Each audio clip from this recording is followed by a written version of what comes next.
Buenas tardes y saludos a todos. Welcome everybody to the PGP podcast. Hey, Josh Tobat, Proud Principal of Memorial Pathway Academy in Garland ISD, Garland, USA. On Sunday, the fourth anchor of the Fantastic Four with Sean Hurt on Saturday, Tammy Taylor, Shika Houston, and Principal Cafele. And we close out the Fantastic Four on Sunday here with that lady right there, Dr. Moreno and myself. Hey, Mari, how's it going? Oh my God, Josh, I had a fantastic week. Oh my goodness. I'm still in the RGV. I'm still in 956. But it's been a fabulous week. Oh my What did you goodness. do? What did you? Are you I still actually PG? had the opportunity to work with Practice Mercy Foundation, who supports asylee refugees here in the Texas-Mexico border, and actually went to Mexico, Reynosa, Mexico, to visit some of the the asylum seekers, students and families, and now there's an app. I didn't even know that to get an application and seek asylum using an application process. Gotcha. Awesome. So that was a good experience for you. Oh my goodness, opened my heart, opened my mind, and it really gave me a different perspective. And now I see what kids are actually going through and understand a little bit more about our EB students coming into our schools. And so I'm happy that people in Pennsylvania, in Iowa, in Minnesota now are feeling what we've dealt with for years in Texas. What Yep. we've dealt with for years in Texas finally here. And you know what, Maria? I want to also, we had a great week at our campus. We had McKinney ISD come and visit, see the awesome things that are going on at MPA. They want to keep on supporting the EB students, like you said. And we had an Yeah. organization from Wiley work Hey, with those Josh, tell everybody what EBs are. emergent bilinguals. And in your part of the country, that might be LEP. In your part of the country, it might be ELL. They might be EL. I don't know. They name me so much. Multilingual learners. They're just everybody else calls them something different. At what is it? Texas is the only one that calls them emergent bilingual. It's kind of the weirdest thing. But you're absolutely right. So what happened with McKinney? So they came over and visited. They love seeing awesome educators like one that's here on the show today on the panel, but the beautiful things that happen at the magic that takes place at Memorial Pathway Academy. So if you're on EB campus across the United States, reach out to us. We want to share notes because you never know. You know that this population is very mobile. So they might be in Houston, then they might be in Tennessee, then they might be in New York. The only way that we get connected is by working and helping each other out, knowing where the kid came from so we support him or her. I want to do a quick little spotlight real quick on past episodes. And you know what we have right now? I'm going to start off with episode number 2. Jonathan Cransford was here before. And please go back and look in the archives and you see episode 2 where he talks about creating a great ISS program for your campus. You know that discipline issues have always been a concern in big campuses and little campuses, and what you do when you send to in-school suspension. So I'd like to remind everybody to go check out episode number 2, and he's going to be part of our panel today to see how you can better support those kids, especially the recidivists on your campus that go to in-school suspension. Remember and that? I mentioned the book because I actually purchased the book already when I heard his podcast or when he was on the show. Oh my God, it was amazing. So I quickly got the book and it's so good. So I recommend it highly. Awesome. And now our Chinchilagua moment. What is that? What is Chinchilagua? Oh, let me tell you, it's a game. It's a game that we play in Mexico. And all the kids line up against the wall and you yell, Chinchilagua y arriba, boy. And it's a fun game. But sometimes you run and you jump on top of people's back. And they hold on tight. And then the next one, Chinchilagua y arriba, boy. And he runs or she runs and jumps on top of back. It's really fun, but sometimes it hurts because you land wrong on people. Well, the Chinchilagua moment today, I'd just like to remind everybody that in our field of education, there's 2 types of colleagues that you're going to have. People that promote you and people that support you. Let me tell you what the difference is. The people that support you are the ones that say, hey, good job. Hey, good job. Hey, you're doing an awesome, that's good, right? But you always want to surround yourself with people that promote you. So if you're in the classroom right now, or you're an assistant principal, or you're a principal, you got to be around people that publicly say your name, that publicly tell people, this is the next person. This is how you're going to fill in that gap. It's okay to have people that support you because a lot of people that support you will not promote you for many other reasons. We talked about peanut butter and jelly with Jerry Brooks, but it's about making sure that you surround yourself with people in our field that not only support you, but most importantly, promote who you are, the hard work, your dedication, because people will say, what have you done? What have you done to become a team lead? What have you done to become an instructional coach? What have you done to become an assistant principal? So on, up and down, up the ladder. What have you done? And who's promoting your name? In the district, in your school system, what is your name worth? Is it copper? Is it silver? Is it gold? Is it platinum? Who's even mentioning your name? So find those people that will promote your name to make sure that you reach those dreams. What do you think about that, Mari? You know, Josh, you hit it right on the nose because I'm here in the Valley and I was at a conference, and my former social worker was doing a presentation, and I was in the audience, and here she is talking about, oh, and my principal, and let me tell you, and what she did, and I am who I am because of her.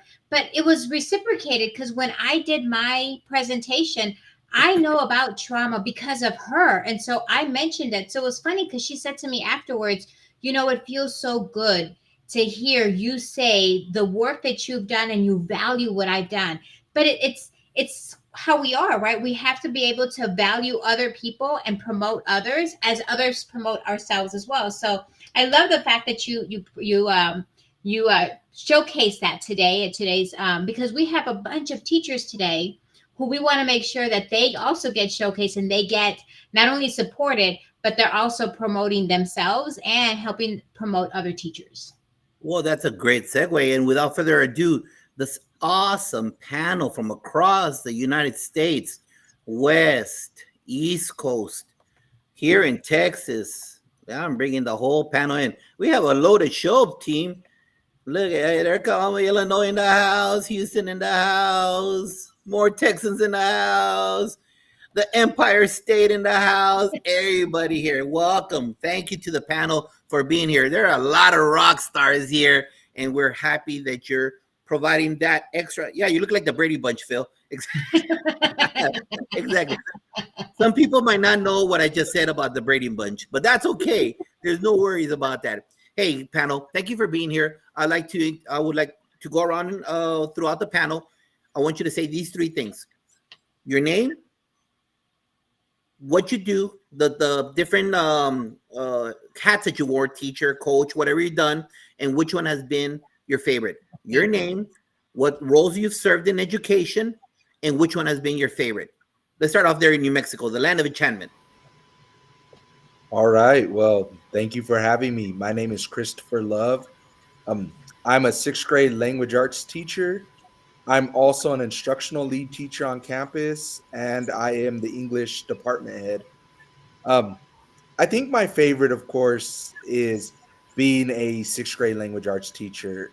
I love my other roles and supporting the staff, but just working with my kids and giving instruction and building those relationships. Of course, this is why I'm in the profession. So my favorite part or my favorite role is being a teacher. Very cool. Thank you for sharing. Phil, talk to us. Brian, it's Phil Januszewski, 20 years chem and physics teacher in the high school setting.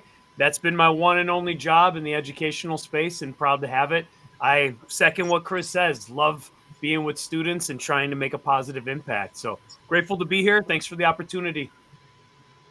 Thank you, my man. Neighboring close to him, Brian in New York. Yeah, my name is Brian Martin. I'm a second grade teacher from West New York. And I've been in second grade for about 19 years now. And it's just like the gentleman have already said, it's working with the students, seeing the growth.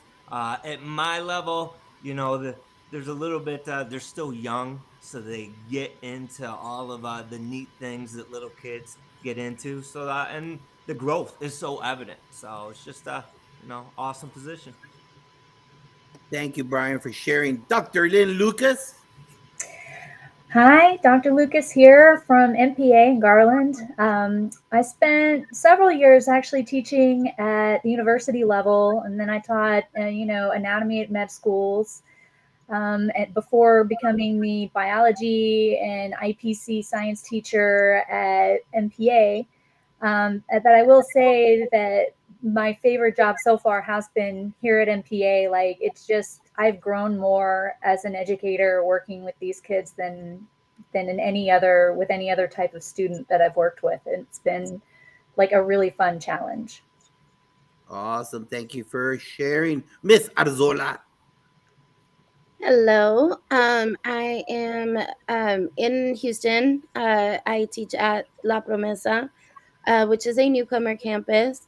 Um, and I've done a lot of things. This is my 10th year teaching.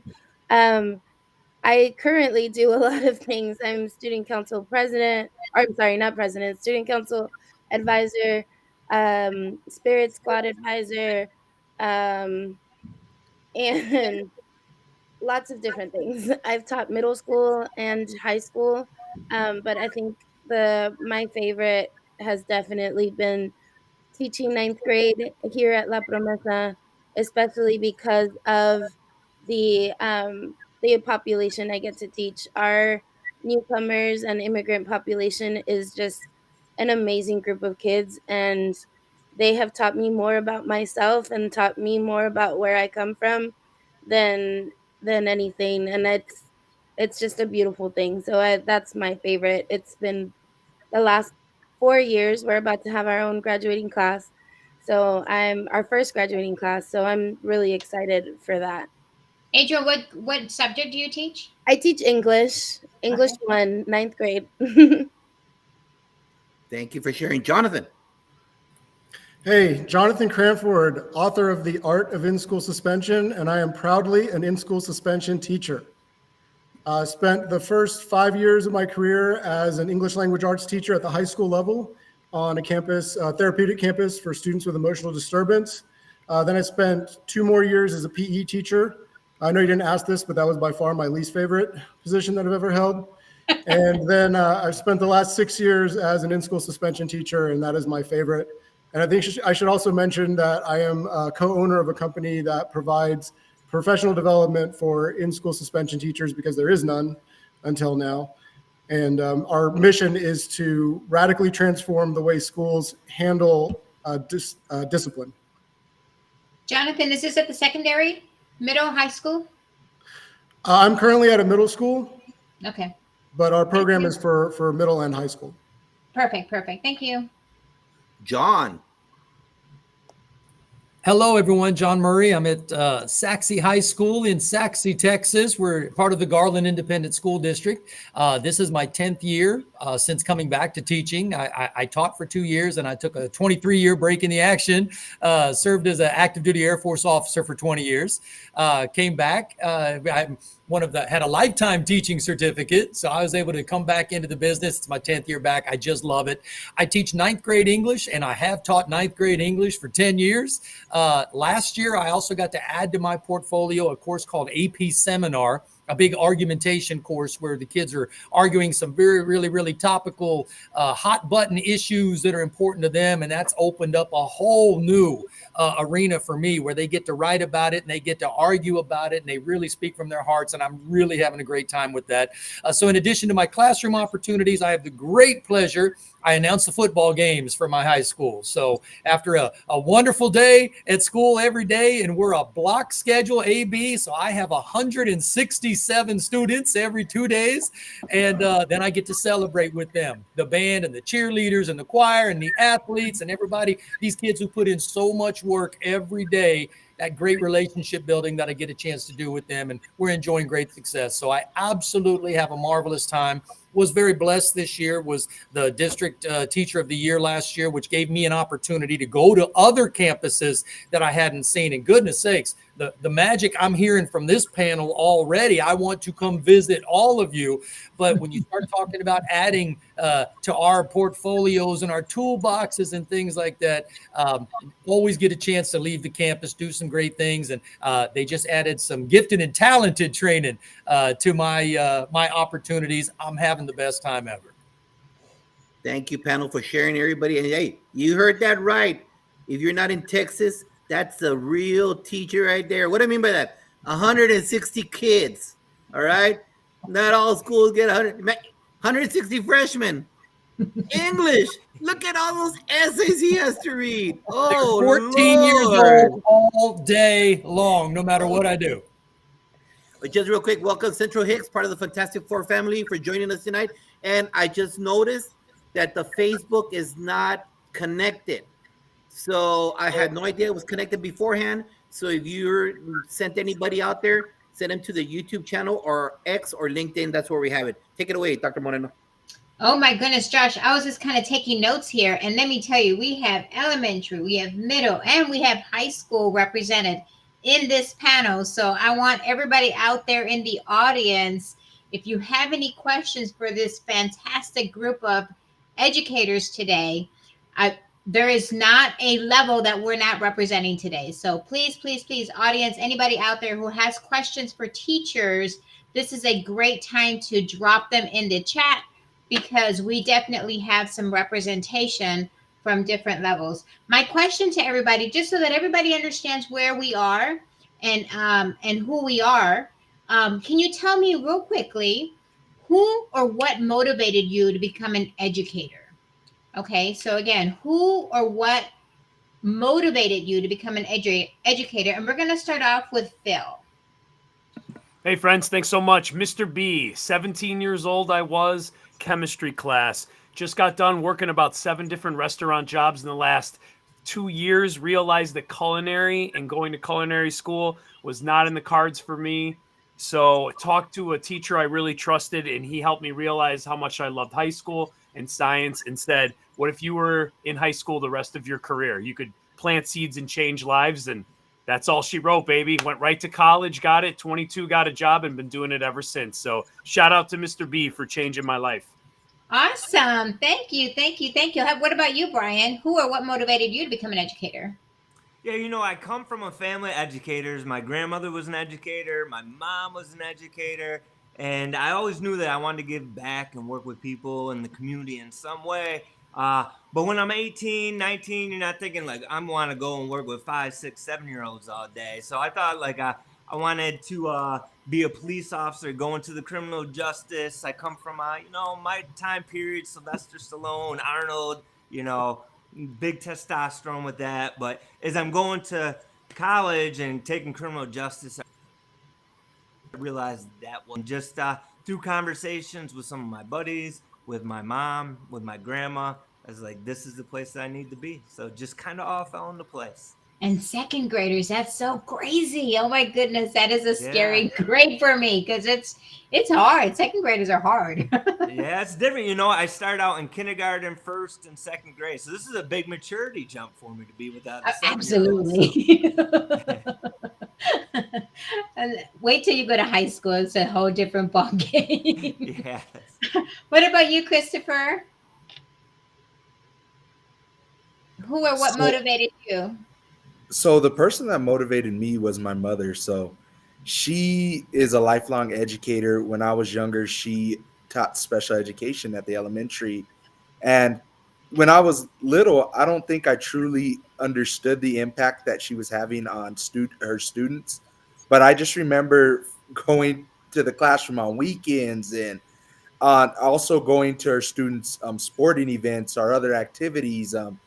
I saw her tutoring students outside of classroom time and taking them on trips, as well as what she did in the classroom. And once I graduated high school and I decided to pick a major, I took a few education classes and fell in love with them. And I remember just the impact that my mom had, and that inspired me to go into the profession, and it's great.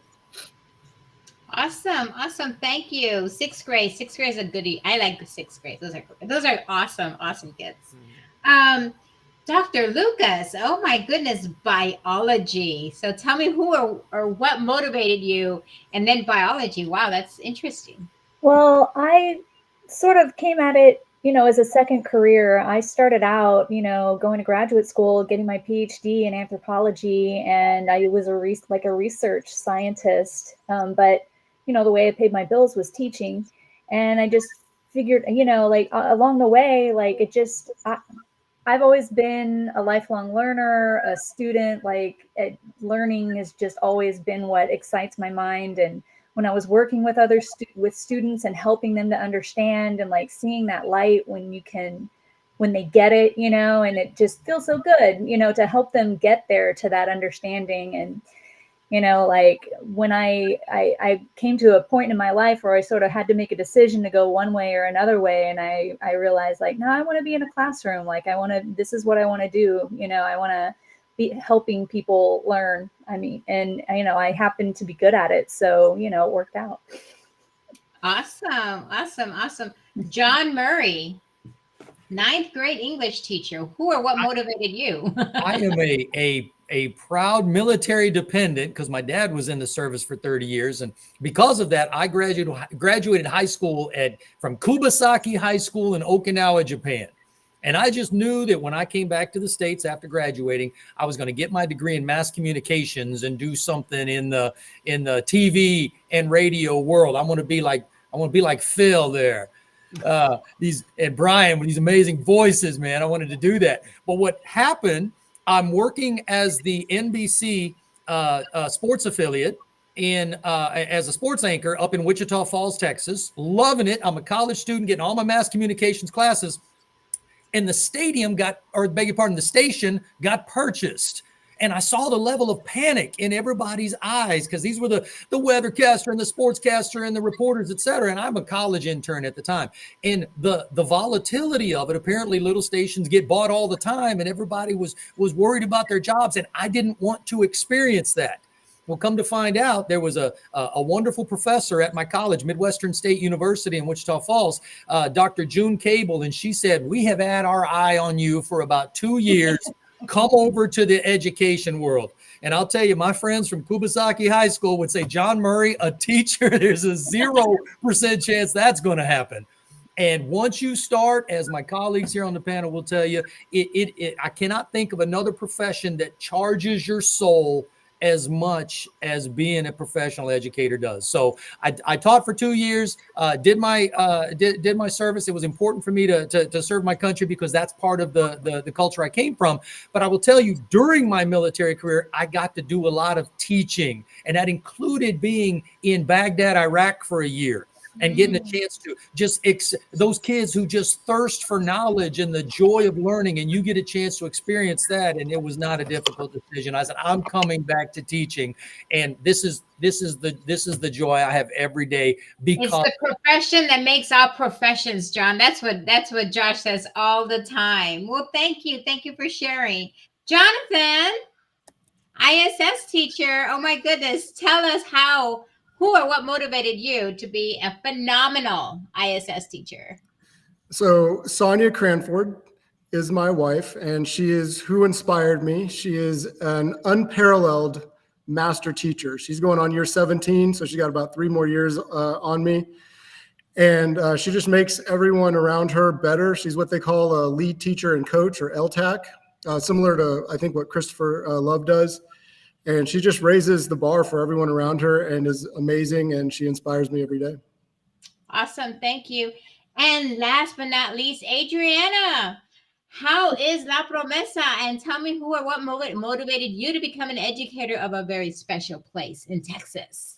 Well, I would have to say, just like Christopher, my mom was definitely the inspiration behind me becoming an educator. My mom was an elementary educator or a teacher for a long time. And I grew up in schools, same thing, weekends, summers, just grew up in school. So I've kind of just been running around schools since I could probably walk. So that was definitely the reason that I always wanted to be a teacher. I was a weird kid who was already planning where her word wall would be when I was like in the 5th grade. So that's just kind of where I've been. And then to become an English teacher, those were just my favorite subjects in school throughout my time in school. Middle school, Mr. Hill, he recently just passed, and he was one of my biggest inspirations to become an English teacher. He introduced me to my favorite books, and I just kind of wanted to be the same kind of person for other people. And then to teach newcomers, it was kind of something I was just thrown into, like literally just like, hey, we're gonna switch people's around and schedules around. And you're gonna start teaching ESL kids." And I was just like, "Okay." That was my first year teaching, and Oh my but goodness. I honestly fell in love with it. It just really, again, brought out so much more of what I thought I would be as a teacher, especially because I come from an immigrant family. My dad moved here to the United States when he was about 12 years old, and being able to incorporate like and honor both of my parents is just a dream come true. I'm super excited, and I know we're going to get to some of those things that you're talking about in just a few minutes. So hold on to those thoughts, because we're going to talk about those things, because it's important for us to share those ideas, right? Because it's important. It's important to you, and thank you so much for sharing. Because it's important for all of us to know, or everybody out in the audience to know, who or what inspired you, right? Because you can hear some of you guys were inspired by former teachers. So you never know, teachers out there, who you're going to inspire as your students to be future teachers. So keep planting those seeds. So part of the conversation has to do with, we all know that there's a big exodus in our profession. It's hard to hire people right now. We can't find. We have vacancies all over. We've had so many guests, right, Dr. Moreno? And they say they still have vacancies. We've talked to so many administrators, superintendents. We've talked to so many on the show, and they say there's still tons of vacancies out there. And a lot of times people have this idea that you have to be this perfect individual to become an educator. And the thing is, you know what? No, you don't. Not everyone's Adrienne. Not everyone has their dolls lined up with word walls in 5th grade. Not everyone has that. So just real quick, tell the audience, how were you as a student, either high school or college? We don't need to go into all the dark stuff, all right? But how are you as a student in high school or college? And how was your first year as a teacher, Phil? I think as a student, I really enjoyed school. It was very natural for me. I like to learn. I really enjoyed the adult relationships with my teachers. So school was a really positive experience for me. And I think I fit really naturally in there, which I know isn't the case for everyone. So when I came into the role as my first year as a teacher, I really tried to come and bring a lot of energy and just model a lot of the teachers that I admired. And the ones I admired the most were the ones that I felt like I connected with personally, almost felt like an extension of my family, like maybe a distant uncle or aunt that I knew I could lean on. And I felt like even though I knew I wasn't perfect, I didn't know all the tricks, I didn't have all the classroom management strategies, I tried to be transparent with them that I was there for them, I was there to support them, and that they could come as they were. And I think that served me well throughout my career, not just my first, but most definitely I've learned a lot in the last 20 years. But starting off, I just tried to be genuine that I was there for them. And I think it worked well for me. Love it. Love it. Hey, John, give me 100% answer right there. That's just inspiring. That's absolutely inspiring, Phil. I was the guy in school that I was the gifted and talented kid, but was too loud. And teachers would harness my energy sometimes, but I didn't have an off switch. And what I have found is I kind of connect with those kids the best in high school as a teacher now. I've got the introverted kids, the emerging bilingual kids, 504 accommodated kids, SPED kids, that we're all in that class together, and I love them all equally. But I harness those extroverted kids to try to ride that lightning that they bring to the class. And that was the same energy that I did. And I had a coach named Julian Spain. I still stay in touch with Coach Spain. He's out in North Carolina right now. And he'll send me a Facebook message, et cetera, and said, I knew you would be the teacher that you became. I didn't. He knew it. 1981, I'm dating myself. But yes, 1981, he said, you're going to do this. Love it. Lynn Lucas. Well, I definitely, as I said, I was a lifelong student. I loved school. Like, I loved learning. It was like easy for me, I was comfortable there, like Bill said, and I felt like I belonged there. But my first year at MPA was like a total culture shock, because like I had been comfortable in a classroom forever. on both the student and the teaching side at university. And then I walked into that room, and the reality of having a class where they did not understand anything that I was saying. And I'm like, oh, yeah, they don't understand, and it's like, and they're here and I'm here with them, and we're here till the bell rings, and we've got to do this thing together. And so my first year, I just always felt sort of, I just felt inadequate. Like I didn't know what was going on. Like, I didn't know if I was getting through all the time. But I did always try to be genuine and just try to communicate my love for the kids, and that, I was here to help them, and we were here together in this. And, that we aren't striving for perfection. We're just trying to get a little bit better every day. And now 5 years later, it's, night and day. Awesome. Thank you for sharing that story. Adrienne, talk to people. As a student, as you know, Mr. Tovar, I was a little bit of an overachiever. I tried to do everything and know everything because I needed to know, Mr. Tovar, right?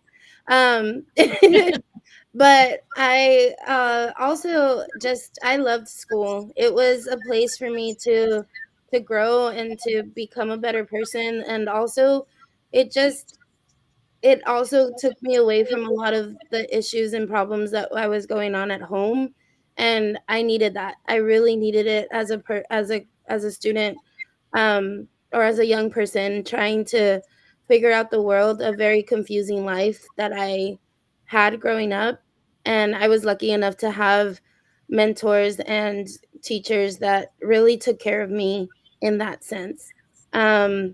In college, though, I did kind of struggle at first, just because I was such an overachiever that I wanted to be the best at everything all the time. And when I failed my first test, I cried. But that was just because I needed to really go back and really figure out what skills that I was taught to do better. And I had a couple of teachers that really gave me those skills. So I had to really go back and really use those to do better as a college student. And that's kind of just what I'm inspired to do as well, is just to kind of try to prepare our kids for what's to come. And then as a first year teacher, honestly, that year is a blur. I don't really it was just a lot. It was a lot of relearning things and a lot of regrouping and rethought and just kind of taking everything in. And it was a really difficult year. I'm not gonna lie. But I really feel like if you can get through that first year teaching, you can get through it all. And it's valuable, Adrienne. It's valuable that you say that, because most of you know me. I'm straight out 100%.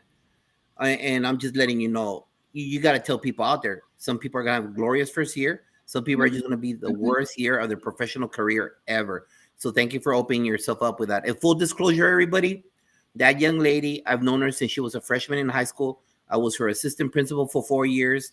I've known her since she was just, forget about it. So we've matched up for many years. Jonathan.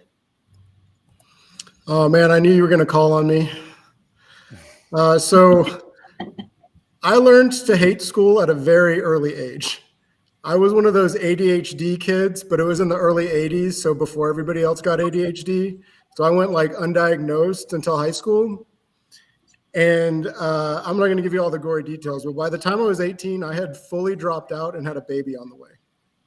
So thankfully, I was able to turn things around when my daughter was born, and with the help of a social worker. So Fabiola from the Healthy Families Program in Corpus Christi, shout out if you're out there. You changed my life. Thank you so much. My first year as a teacher, I struggled mightily, just like most of us do. There's just so many skill sets you're trying to learn. You're learning classroom management, which is its own thing. You're learning your curriculum. You're learning how to present that curriculum to kids. And then I'm also, everybody on my campus is a special education teacher also. So I was learning SPED at that time, which is its whole own vocabulary. I'm learning how to write IEPs and PLAF statements. And since it's a therapeutic campus, I'm working with kids who can easily become violent. I'm learning de-escalation and having to implement it on a daily basis. So I didn't feel comfortable as a teacher until like midway through year 3. And then it was still kind of touchy. So that was my first 3 years. Thank you, brother, for sharing. And thank you for opening your all these stories. It's crucial. Brian. Yeah, so I'm someone who always loved school. I come from a small town, so just like the whole community is based around the school. You know every single person that's in your class, and so I really enjoyed it. My first year, I got hired. I went to taught at the same elementary school that I went to, and just like everybody else, it is extremely hard. My first year was in kindergarten, and they ran circles around me. And if it wasn't for the grace of an amazing administrator, if it wasn't for the grace and help from some, my basketball coach, he was the phys ed teacher there. He took me under his wing. And I knew several of the other teachers, they took me under their wing. And, it just shows like those mentors, the people that can influence you. And now as we all get older and we see some of these younger teachers coming in, it's remembering what those first few years were like for us and the grace and the encouragement and just like you were talking about, the supporting and promoting that we can give to others. Thank you, Brian. Chris. Yes, so I enjoyed school just like many on the panel. I really loved school. I think my mother being a teacher, I was just around the school setting so much that, you learn to love it. And I had great teachers and great experiences, even up through my first few years of college. So everything was really good and really positive. My first year of teaching, of course, there were many times where I felt inadequate, like Dr. Lucas said, and just everything just seemed so fast paced and everything like that. And I'm very appreciative of my mentor teachers that really took me under their wing and helped me and allowed me to reflect and rant about things. And they were patient with me as well as really talked me through and coached me through a lot of different instances. So I really appreciate those mentors because, again, first year can be really tough, right? For real. Awesome. Thank you. Dr. Moreno. So what amazing stories, and thank you all for sharing and opening up.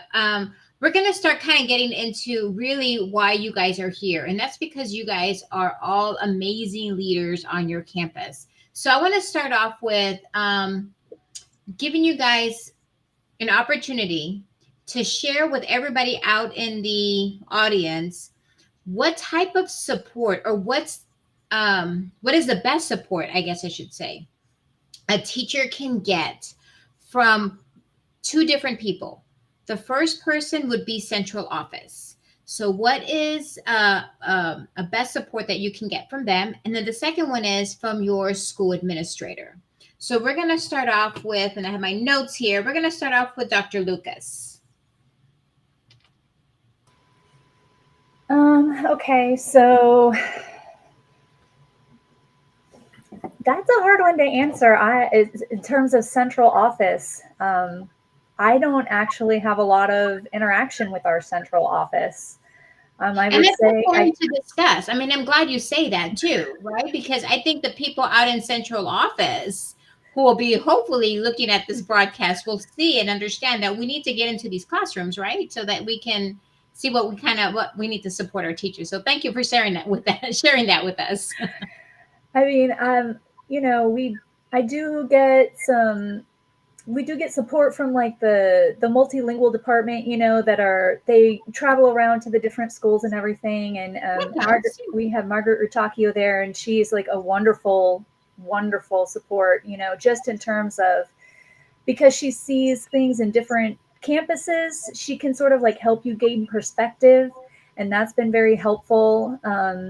Just sometimes you're just like, how, and she's like, well, in this school, here's what they do. And maybe we can try this. And so just having somebody come in with a perspective is good, from other places. So I guess that would apply to anybody from the central office or from off campus.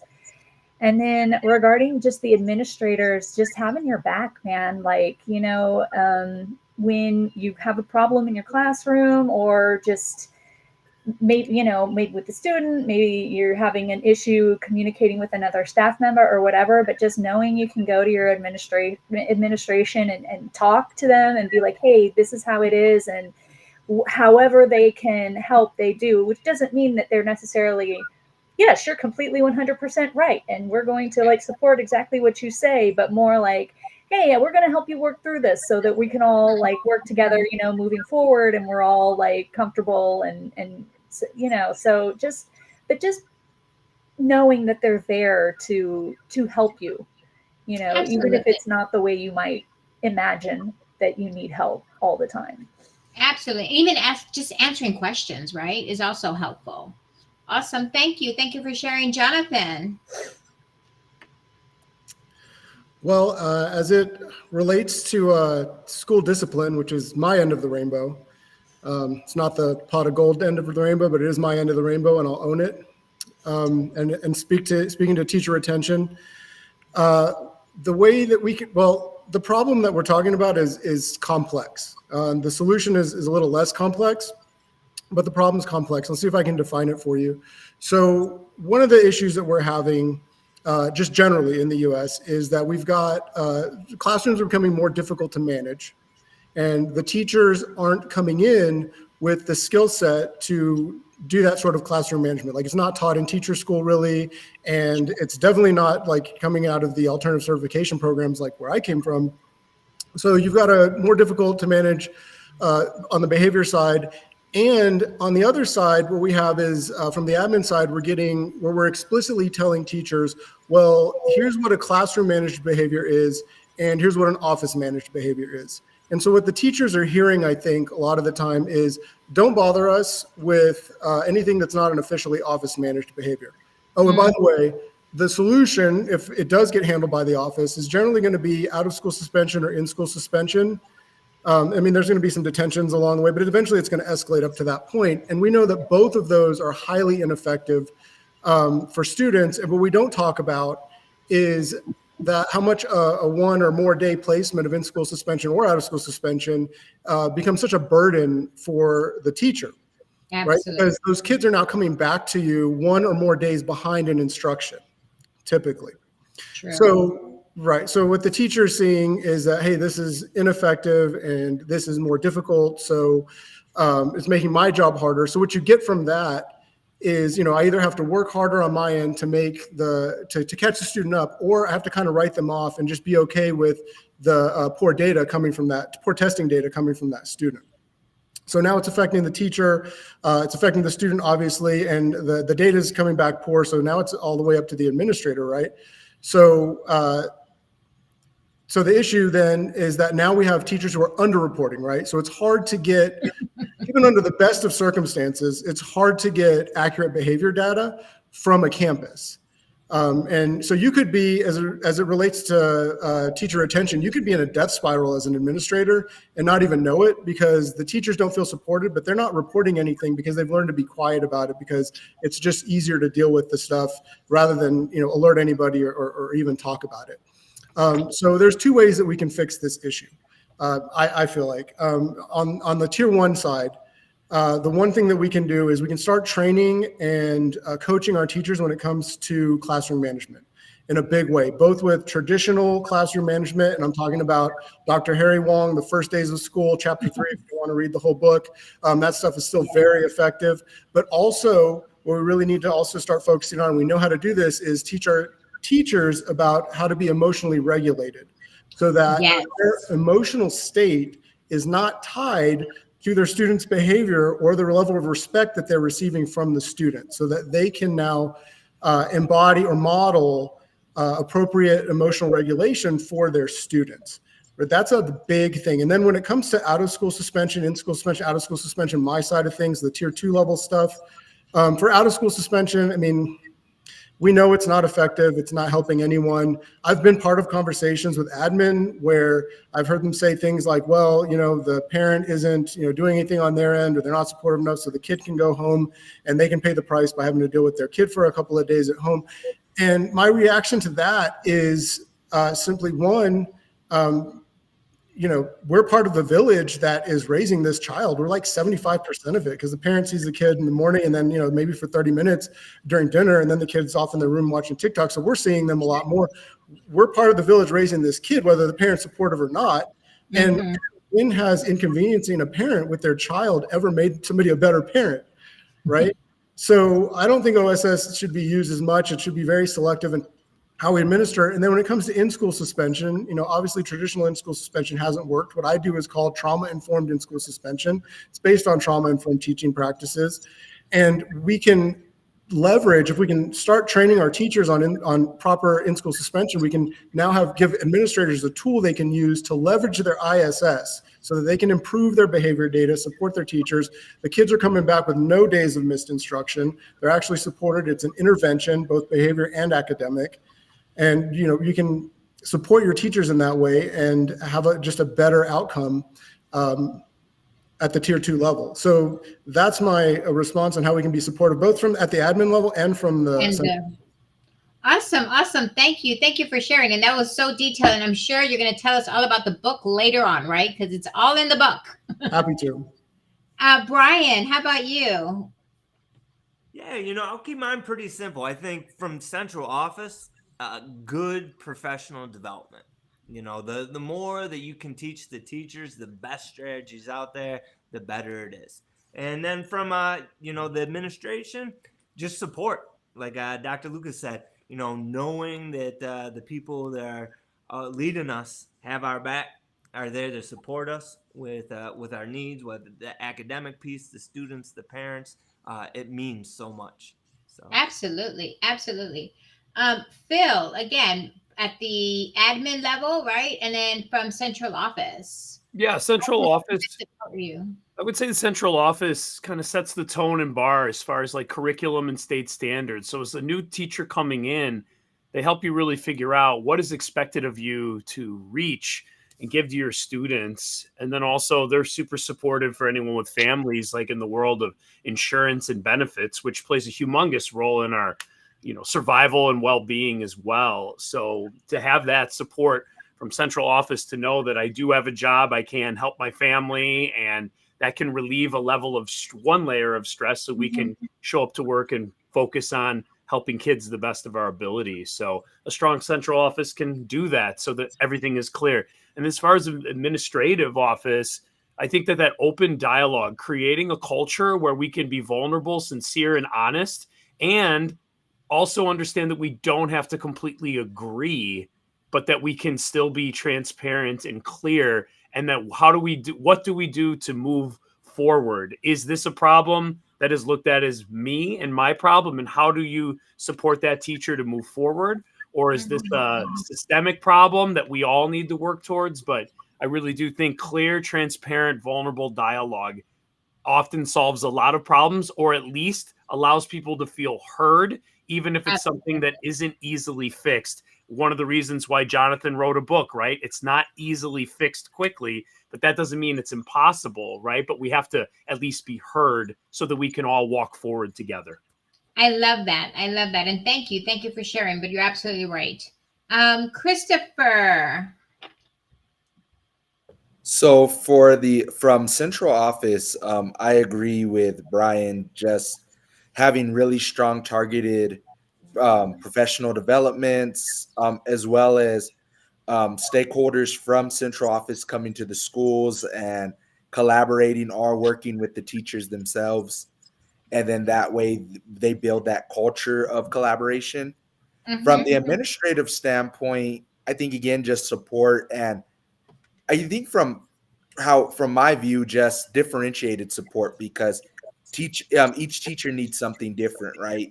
So there might be teachers that they just need to talk to the administrator and vent, because they're going through something for 10 to 15 minutes, or Mhm, something's mhm, happening and they need more of that away from work support. But mhm. then for myself, like we alluded to earlier, I'm more into what I love about my administrators is they really try to promote me, um, really try to help me, Yeah. open doors for me to progress in my career. So I Mhm. just think, again, from administrators, it just depends on what each teacher needs and just being able to give that differentiated support depending It's on what those personalized, personalized. professional development, Yes. right? When you're making it about yourself and how do you get better? I love that. Thank you. Adrian. I think it can actually be summed up in both, with both, like, to both, I guess, the district central office and Uh-huh. to administrators. Um, Two things. One, just like Christopher was saying, like, specific support towards our teachers. And I think the only way to really do that is to listen to teachers, to listen to us. Send out the surveys, send out the messages, send out the videos, send out whatever it is that you need to do to get the information you need, that what about what we need specifically, that would be perfect.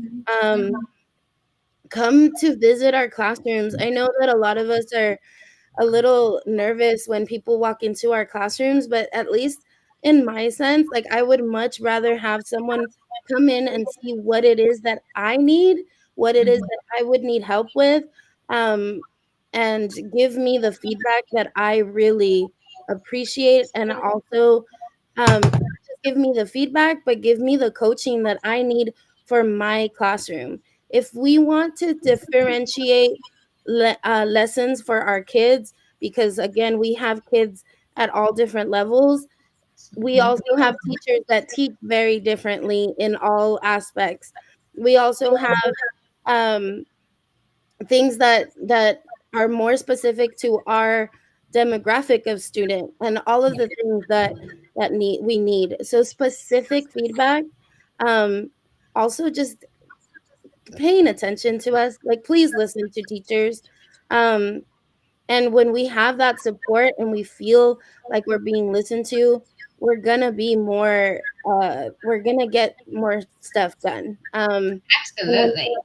And when it comes to administrators, like on our home campus, just again, the coaching to specifically what we need, like, listen to what we need, listen, and we will greatly love to be able to give back to or take that feedback, as long as it's constructive, as long as it's appropriate, and then also just, again, cater to what we need as teachers specifically.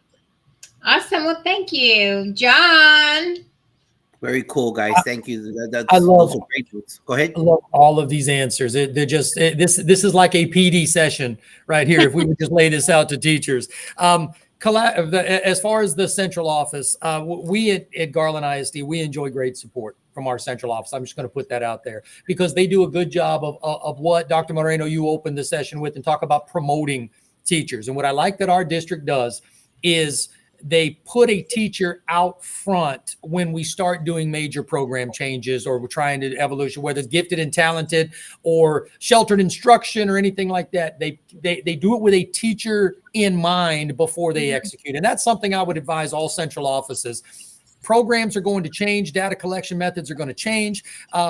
But remember, most of the training of teachers happens on the campus by other teachers. And as we bring these first and second year folks in, we seasoned veterans, I heard that beautiful term used, we seasoned veterans are the ones taking care of the newbies. When you change a program, we become newbies at that point. So slow down that implementation until we've had a chance to master and grasp it, and then we will make magic happen. And that's what we take great pride in. My advice for admin, again, this goes to my military officer background. Lead the way you want to be led. Our assistant principals and principals have been classroom instructors. How did you want to be facilitated, developed, talked to, etc. And when you bring that teacher mindset with you when you're doing your administrator duties, it's a great partnership, and you're going to be ultimately effective because you still speak the language of the classroom.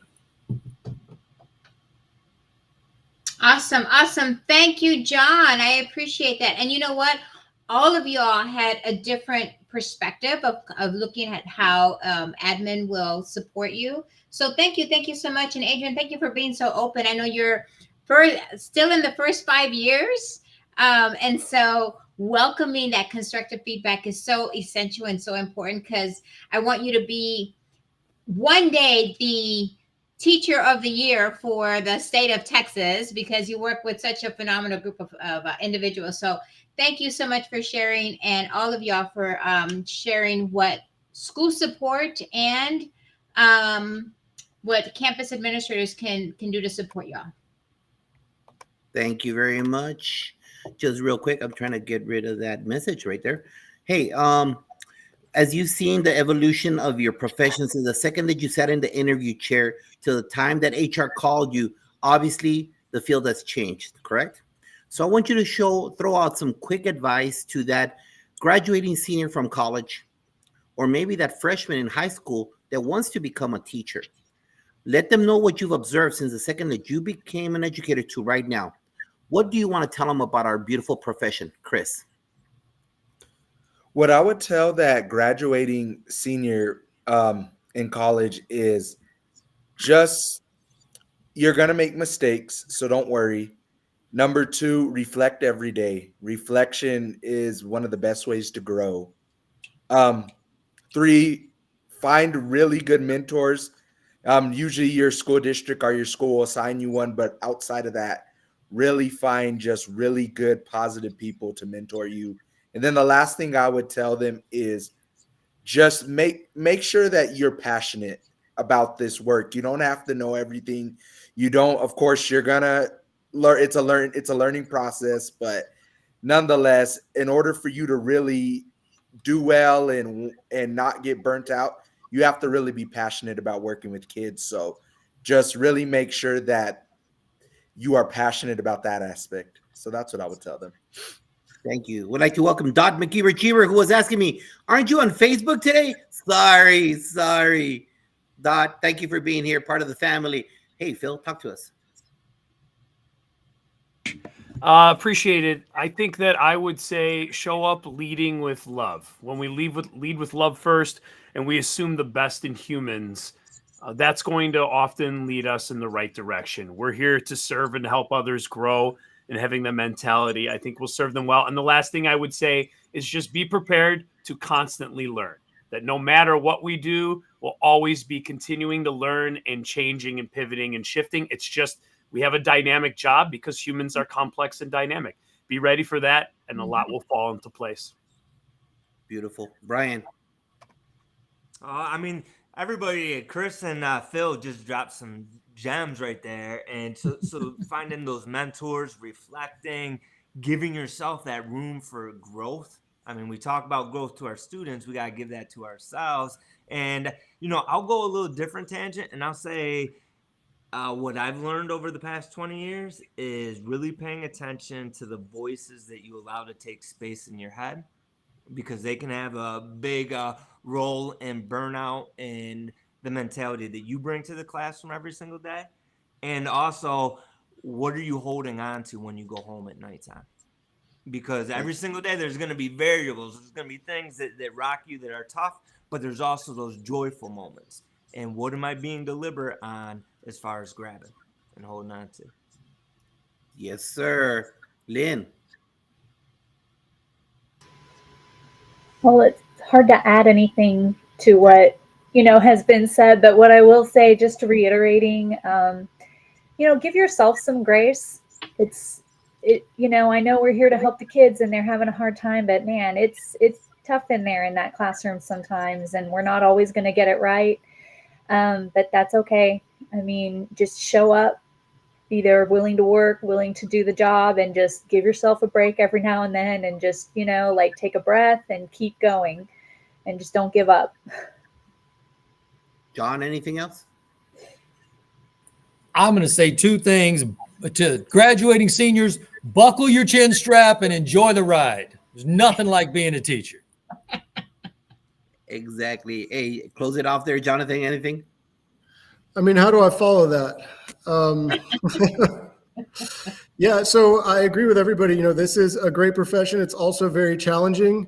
You're going to have those moments where you struggle and those moments that you don't particularly like or enjoy when you're going through them, but that is where the growth comes. And there is no greater vehicle for personal growth than becoming a teacher, because you're going to learn so much from them. While you're trying to teach them, you're going to learn so much about yourself. And if you just focus on, if you celebrate those moments where you're like, man, that was really hard, or I really didn't like that, or I had a really bad interaction, that's when you grow.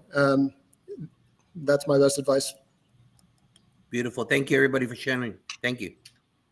Awesome. Awesome. Thank you. So, you know, we all have success stories. As a principal, let me tell you, 30 years in education, I can tell you some stories. So I'm hoping you guys can kind of look back, think back of that one successful story that still kind of, you know, resonates in your mind about, it could be a student, it could be a teacher, it could be, you know, a situation. So tell us real quickly, a success story that you had in the classroom. And if you can also share with me a problem which you would have handled differently or handled better, if you will. And we're going to start off with Adrian. Oh man. Okay. So a success and a challenge, I guess.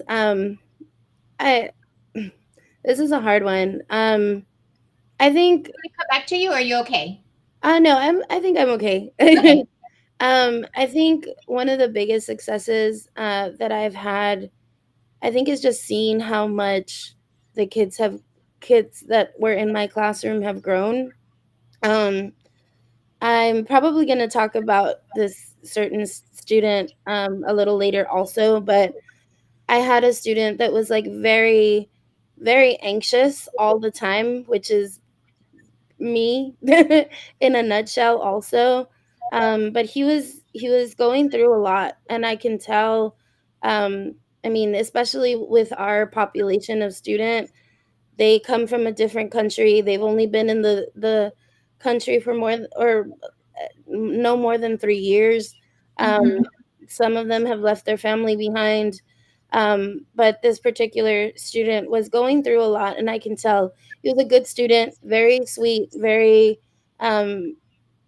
just a good kid. But I think a lot of the times good kids go unnoticed also. Absolutely. And now he's a senior in high school. He's about to graduate. And he is just a very different kid, so happy. Like, he runs up and down the hallways. He's just shows so much more enthusiasm for life and for learning and for just in general. Like, he is just a different kid, and has grown so much. And just, he's not the only one. In these last 4 years being at La Promesa, all of those kids that are going to graduate this year have had that kind of growth. One of our kids too just recently he already got his acceptance into Lone Star, which is the Houston, which is a junior, or I guess community college here in Houston, and he's going to go into the mechanic programs. And that kid also, we had to switch him from teachers like 2 or 3 times the first year we had him. But just that amount of growth that you can see in the kids, I think, has been my biggest success story. And a challenge? Is there a challenge that you want to share that you said, you know what, I could have done that differently? I think going back to my first and second year of teaching, I think the whole idea of giving myself grace and making sure that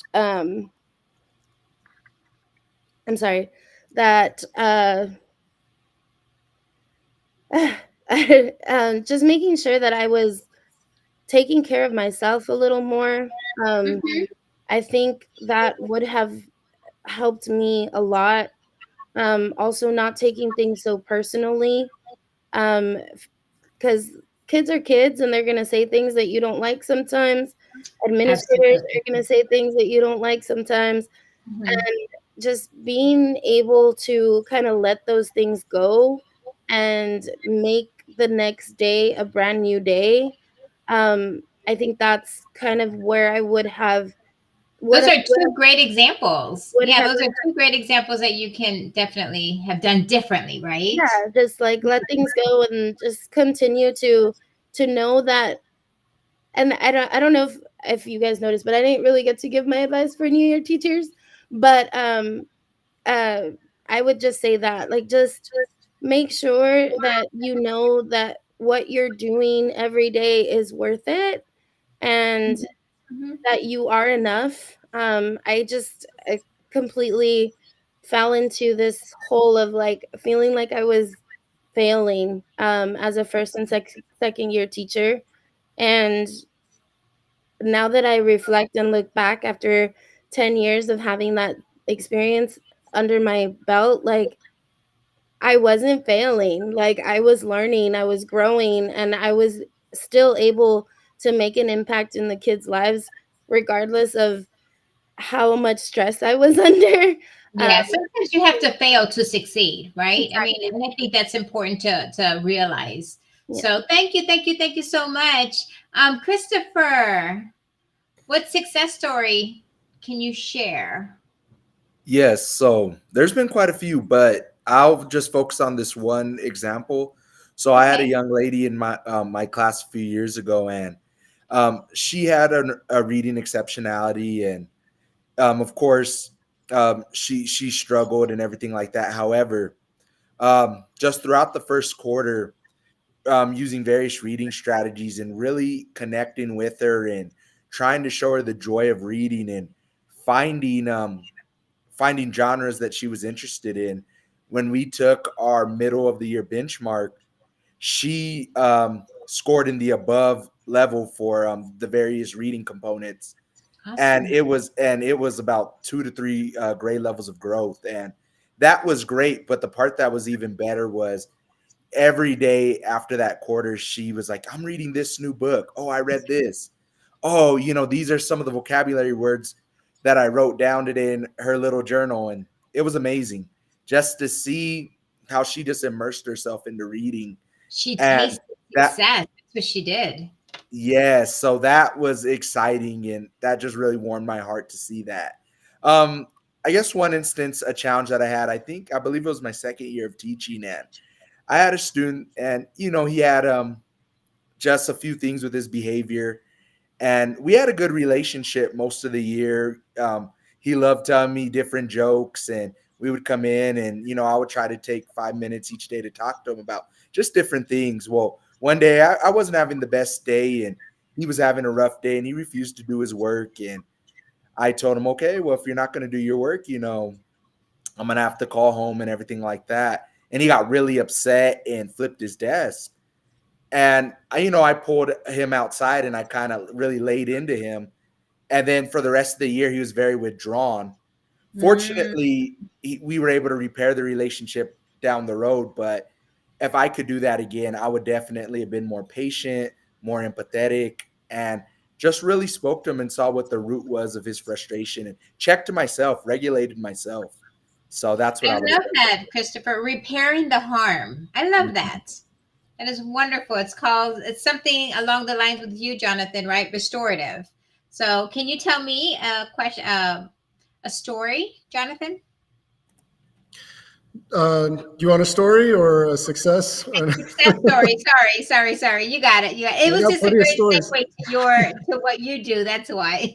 That was an excellent segue. I commend you on your segue. So yeah, my success. I haven't had a student go from in-school suspension to out-of-school suspension in over 3 years. We're at pretty much 100% assignment completion for every student in ISS for all core contents. I'd say 99% of the time. There's a few exceptions. That's a success story. The thing I wish I could have done better is, I've been doing ISS for about 6 years now. And when we first started, the way it worked was, basically what happens when you become an in-school suspension teacher, for those of you who are curious, is they hand you the keys. The last person who had it hands you the keys and says, okay, well, good luck. And that's the job. So just make sure, 10 kids go in and 10 kids come out at the end of the day, and we're happy. So in the beginning, the way the system was set up was that if you reached a certain point on the behavior ladder, then the consequence was out of school suspension. It was like, hey, you just didn't make it. Parents can come pick you up, or, you just don't come back tomorrow, and you can serve the rest of your time at home. And that always felt like a failure to me.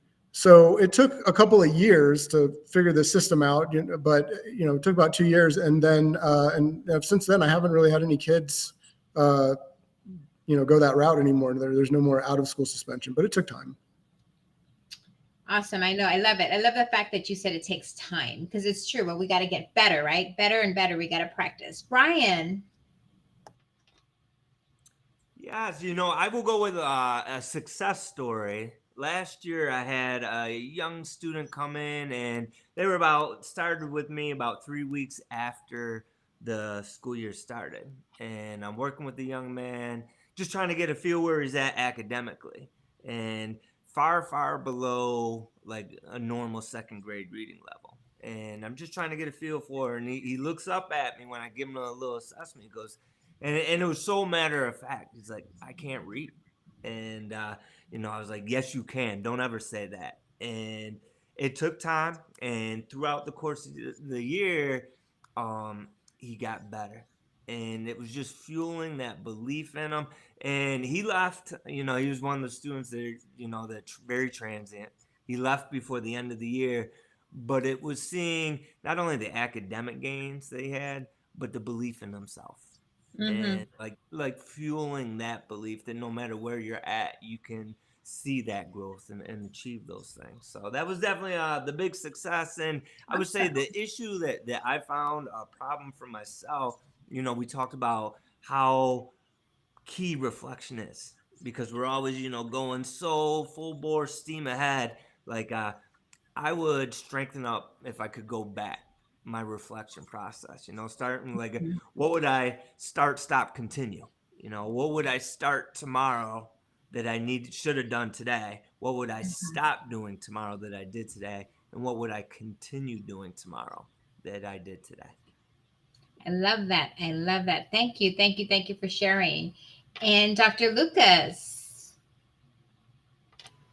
I guess success I've been thinking about is, well, for one thing, it's at our school, like a lot of our students, they leave, like we might have them a month or two, we don't necessarily get to have them for very long to see their growth. Because they go to their home school, and then we may not hear from them again.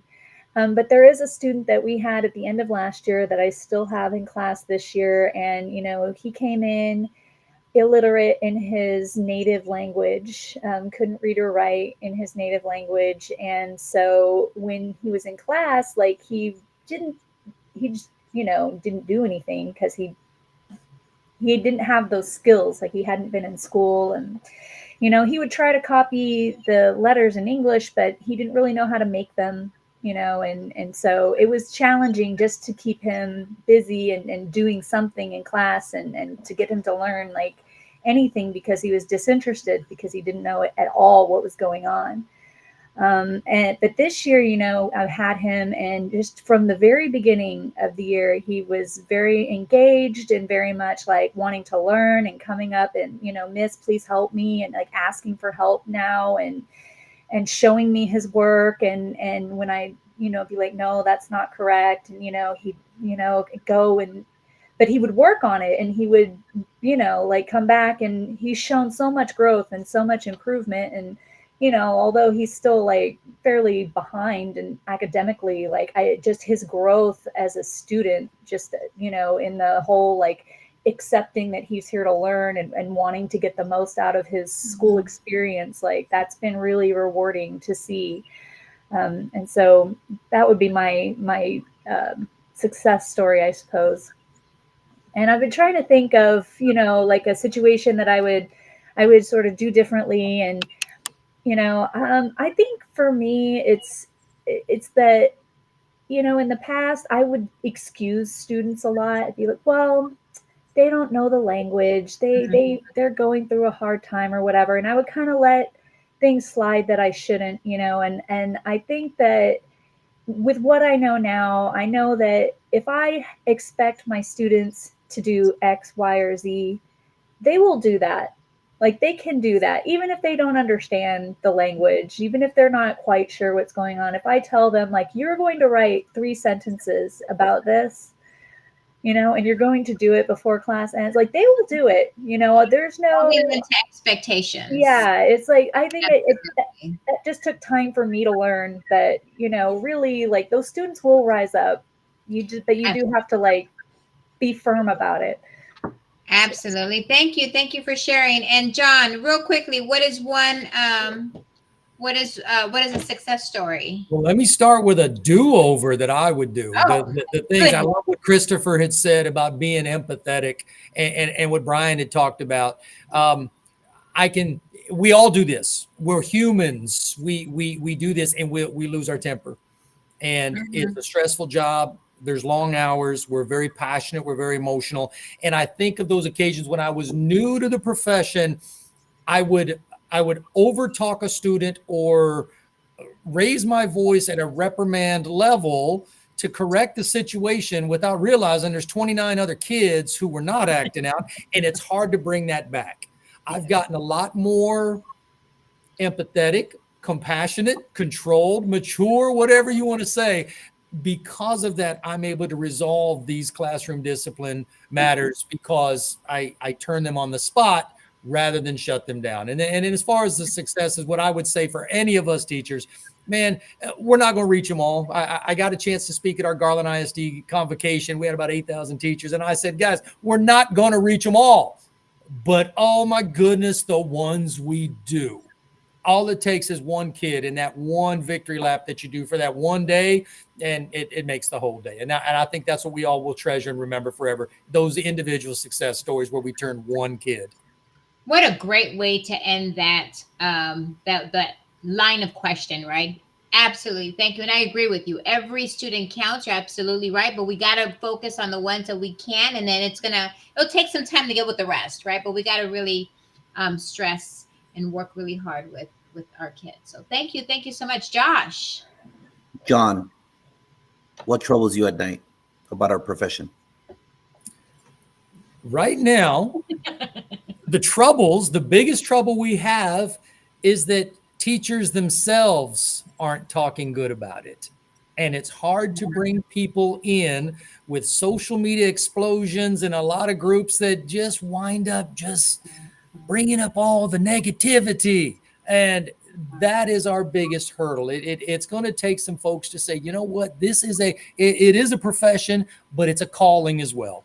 And it's going to take that positive affirmation to come out. I love what Jonathan's bringing to us with the ISS, and that's got to be a new focus because that addresses the kids that oftentimes create the most angst for teachers, and that tends to create the most negative responses. So I think when those of us who truly do see the value of what we do, when we can be more vocal and more enthusiastic, be authentic, as I saw one of the comments that came in. Be authentic, but yeah, stop the negativity on the campus, and more people will come to your campus. Amen. Jonathan, what troubles you at night? Yeah, thank you, John.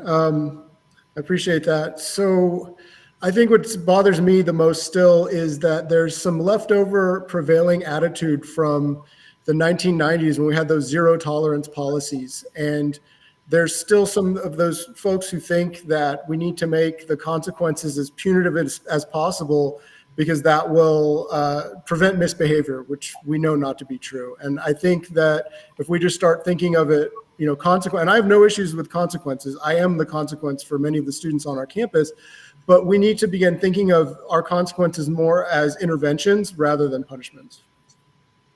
Beautiful. Brian, what troubles you at night? Yeah, I'm going to just go right off of what John was saying as far as how we talk about the profession and what we hold on to. like on a personal level, on what I give out, that's going to affect everything around me. And on an internal level, what I choose to listen to, what I choose to hold on to, it's going to set the tone. Amen. Adrienne, what troubles you at night? Being anxiety driven, there's a lot, but the culture that is being presented in the world, or I guess more specifically in the nation right now, about immigrant families and immigrant communities. There's a lot of harm and a lot of language and bad, just bad things being said about certain types of people. But a lot of the times people forget that the people that they're talking about are kids that still have every right to an education, are very deserving of, just because they're children, are very deserving of what they need, of an education and people that care about them and love them. And I think that's the hard part, that a lot of the times goes unnoticed, is that our profession is very, very heart driven. Like, we need to take care of our hearts, and we need to take care of the hearts of the kids, make sure they're eating, make sure they're feeling good, because if not, then the academic part isn't going to be there, isn't going to be able to be there. So it's really difficult, especially when it's such the climate is so heated. However, what we do need to focus on is what we can do in our classroom, and make sure that that culture and that love is right where we can where we can make a difference. And regardless of what's going on in the world, our classroom is a world that we can control, and we can make sure that our kids are feeling loved and cared for. Thank you. Chris, what keeps you up at night? Just a variety of things. Again, the negativity that swirls around education. We do so many amazing things in education, whether it's teachers, administrators, just different stakeholders. But often, right, there's a message that is always presented as that's negative. So that's unfortunate. And then two, just I think that negative online culture that our children are exposed to, just seeing how it wears on them in various ways and it affects them. And then, trying to teach that trying to teach them in our classroom, and trying to support them with everything that's going on and everything that they're exposed to. So that is troubling to me. Lynn, what keeps you up at night? I think for me, it all ties into this growing sense within our country. Like, there's this loss of respect for just education in general.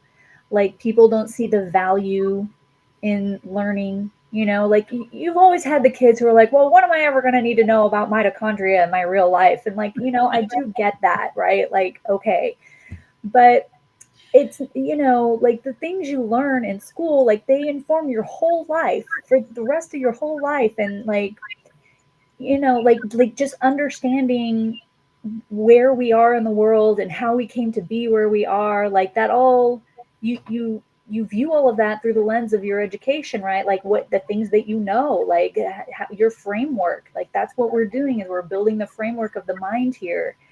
And I just feel like that gets lost, like people don't realize that anymore. Like, they've forgotten that that's what we're doing here, that it's 100% completely necessary and important to do, and it has value, and it has such integral value. Like, it's irreplaceable. Like, there's no other way to construct this. Yeah. And it feels like people forget. And I hate having to defend education and teaching. Like, why should I, like, I don't understand why you don't understand this, you know, like this should be basic, but it doesn't seem like it is so much anymore. Thank you. Thank you for opening up, everybody. Just welcome to Assistant Principal Roundtable number 2, past guest on the show, and everybody. And you know what, John? I just throw this one out there. This is MPA is my 13th school. All right. So, hey, everybody out there, there's some huge vacancies all over the country, all over your districts. If you're not happy with the grade level that you're at, put in your transfer, go to another school that you find happiness. If you're not happy at that district because they don't pay you enough, go to the next the neighboring ISD. Absolutely. There's always a place for you to be happy. That way you don't chop block all the dedicated educators like on this panel that are working very hard. If you as an individual dislike your principal so much, that's fine. You're a free agent. That's where you have who supports you and who promotes you. And if you have somebody that wants you, hey, I'm not happy here, go let someone promote you because you know you're a dedicated person, or maybe you're the rock in the shoe. So that's something for us to think about. Dr. Moreno. It's column mirror, Josh. It's column mirror. Okay, you guys, we are almost at 1 hour and 30 minutes. So this is going to be almost kind of little quick. So so please give us a strategy, but let's not make it too long. Okay. So just one strategy I'm looking for regarding discipline. Okay. So think of your classroom and what big topic or what strategy would you suggest will help avoid problems in your classroom, or anybody out there who's having discipline problems? So what's a good strategy? And I'm going to start off with Dr. Lucas. For me, my best strategy is just being there right next to the students. Like, my eyes are on them, I'm standing next to them. Just being in proximity will keep them from straying too much off the path that you're setting for them. You know, when they know that you're watching, when they know that you can see them, you know, they tend to do the work instead of whatever else they might want to be doing. So that's what I do. Awesome. So we have be present. Okay, so I'm going to write that strategy down. So be present. John, what is your strategy? My 100% unequivocal answer: student engagement. Don't talk at the students. Get the students involved. We're about to have our fall break, and immediately after that, we're going to do Romeo and Juliet. And as soon as you tell 140-something 14-year-olds that we're going to read a 500-year-old play, the eyes are, oh, Mr. Murray, let's not do that. But in my class and my teammates here at Saxe High School, we don't read about the sword fight. We sword fight. We don't read about a ballroom dance. We ballroom dance. And we have the fight scenes and the death scenes and the balcony scenes, and they learn by doing, and everybody participates. So that is a classroom management technique for me. When the kids enjoy their learning by participating, you don't have the problems. Awesome. So we have be present, student engagement. Adrienne, sorry. Connect with your kids, know them, talk to them, make sure that they feel like they're involved in the classroom and in the discussion and in the lesson, so that they can feel safe and ready to participate. So just know your kids. Know your kids. Know Got your it. So we have be present, student engagement. I'm going to say connection, relationship. Okay, we're gonna connect that. Christopher. No, I mean, you all basically said what I was going to say about connection, relationships, and proximity. One quick thing I'll add is chunking your lessons. Just 2 minutes here, 5 minutes here, 3 minutes here. I've noticed that over the past few years, when I chunk out my lessons and I break them up into small chunks, it goes faster for the students, and they feel a lot better about the pace of the class, and they're more engaged. So. Awesome. Be present, student engagement, connection, relationship, chunking. Jonathan. Hey, so if you're running a trauma-informed classroom, whether it's an in-school suspension room or just a regular classroom, you're focused on 4 things. That is safety, transparency, collaboration, and empowerment. So I'll give you one for safety. If you want to make your classroom feel safe, when you're going over your behavior ladder at the beginning of the year, or if you're doing a classroom reset or something like that, and yes, you need a behavior ladder and you need a seating chart, you're giving them your expectation of them. And they need that. They need to know exactly what your expectation is, but they also need to know what they can expect from you. So when you encounter, they need to know when you see disrespect, noncompliance, classroom disruption, those sort of things, they need to know upfront how you're going to handle those situations and what your response is going to be. And that response obviously cannot be sarcasm or yelling or losing your temper or anything like that. It needs to be a response that shows them how emotionally regulated you are, models emotional regulation for them, because you may be the only adult they come into contact with all day long in their life who is capable of modeling emotional regulation for them. So that is very, very valuable, and they're always going to remember that. So that's your safety strategy. Thank you. And Brian, this is a hard one because we had 5 good strategies already, right? We just added safety to the mix. So do you have one more strategy we can squeeze out of you, buddy? Yeah, well, it's so many phenomenal strategies. And I guess this goes with the relationships, and I'm with my crew all day long. So it might be, I only have, 18 to 20 some kids where, John was talking about 160 some. So you guys have a lot more students, but I look at like the relationships that I can form because I'm with them for so long. How do I celebrate them too? How are we celebrating our students? Celebration. We'll end it up with celebrations. Make sure that you celebrate successes, right? And someone was talking about tasting that success and how they were really excited because that child tastes success. Sometimes we have to celebrate those students that have less discipline, right, Jonathan? Right? When they have less discipline, they had, fewer referrals this month than last month. Those kids need to feel that type of success because guess what? That will then get duplicated and they're going to want some more of that. There's some kids that will never be successful if we don't celebrate the smaller successes. Exactly like Dodd McKeever says, meet them where they're at. And it's closing time. Time to close that lesson, everybody, because it's the Échale Ganas question. Because this is called the PGP podcast, Puras Ganas. If you're in Wisconsin, if you're in Oregon, you're going to say Ganas. What is Ganas? Well, you know what? Let me tell you. That is a word of Hispanic culture that doesn't equate whatsoever what the dictionary says. It is a spiritual generational word that goes on from abuelita to abuelita all the way to the grandkids. And it's always to promote the hard work and the dedication. So right now, panel, I want you que le eches ganas because I need you to inspire educators that are either coming back from break or about to take off to break. We got that all over the United States right now. So you all had homework to do.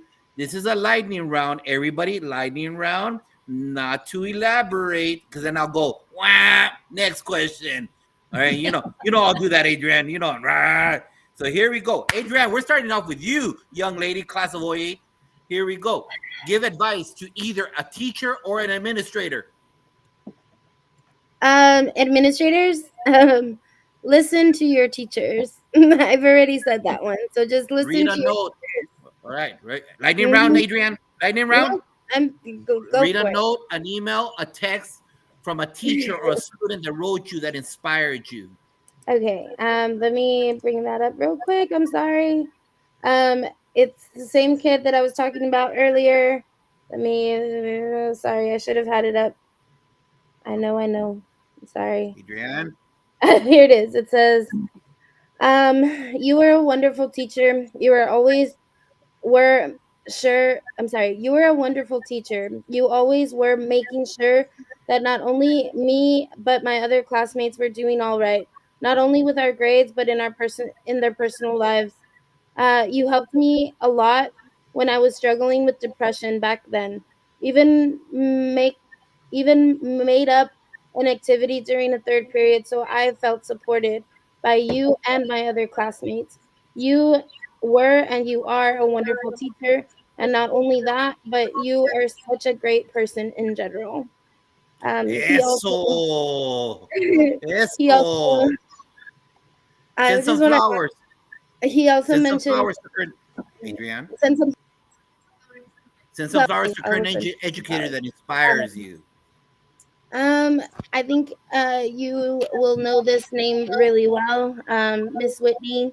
I don't know where she is right now. Well, she's in El Paso, but taking care of kids, I'm sure. But Miss Whitney was one of my teachers in high school, and she was one of the first teachers that really took care of me like if I was one of her own biological children. And I don't know where I would be without her. So, Miss Whitney, wherever you are, I love you. She's a counselor at Urban High School, so reach out. Who should people Mhm. follow on social media? La Promesa. It's La Promesa _ AISD. Follow us and see the amazing things that are happening at our school. What is one song that embodies you as a person? Una canción, no más una. I'm gonna give this one to you, Mr. Tovar. The I Need to Know, because it's been a thing since we've had our when we used to eat cereal together in your office. I Need to Know by Mark Anthony, I believe. No, yes. Because I really do always need to know. My anxiety is always driving me and trying to figure out what's next. So that one I'm giving to you, Mr. Tawad. What's your favorite quote? My favorite quote, it's actually up back here. It's be a pineapple, stand tall, wear a crown, and be sweet on the inside. What's your favorite cheat food? I'm gonna, because I'm from El Paso, Chicos Tacos. Yes. How can people reach you?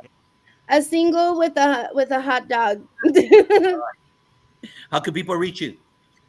My Twitter handle is down here, Adrienne08 Marie, and then also of course La Promesa, Twitter, and just yeah. Beautiful. Brian, give advice to either a new teacher or administrator. For all those new teachers, just remember, like, the greatest PD that you can have is probably happening right in your building. All right, check out the people all around you. There's so many great educators that we don't have to look far. It's just a person across the hall. Beautiful. Read a note, an email, a text from a teacher or student that inspired you.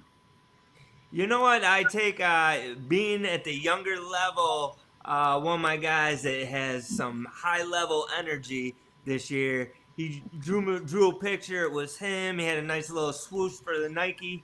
Then he drew me right next to him, and he had my little like my ID badge on there, and I put it right by my desk. And anytime he's bringing some energy, and I need a reminder that I walk over there and take a look at that picture, and or at the end of the day, I need a good reminder how awesome the young man is. I just checked that out. Beautiful. Send some flowers to a current educator that inspires you. You know what? I think in this road, Big Phil that was just on here, Phil Januszewski, he's part of M&P Presentations. His buddy Matt, that's part of that presentation, just ran an ultra marathon yesterday, 100 miles. And Phil shot me a text message yesterday, and he said, I'm trying to fill Matt's phone up with all these positive messages. And so he sent that out to a bunch of people. I saw on Matt's Instagram that Phil filled his office with balloons. So it's just supporting the people around you. And I think that, Phil embodied that. And shout out to Matt, 100 miles. It's pretty crazy. Beautiful. Who should people follow on social? My buddy, she's a Texan with all you great people on there. Dr. Amy Matthew Perez at Dr. Grow to Know. What's one song that embodies you, my man? One song. All right, one song, and lyrically, won't go with the lyrics, but House of Pain, Jump Around, it's got some good energy vibes there. So yeah, we'll go with that. What's your favorite quote? I'll go with Just Be You. What's your cheat food? Favorite sweet? We'll go apple pie a la mode. Perfect. And how can people reach you? Best way is on X at B Martin Real.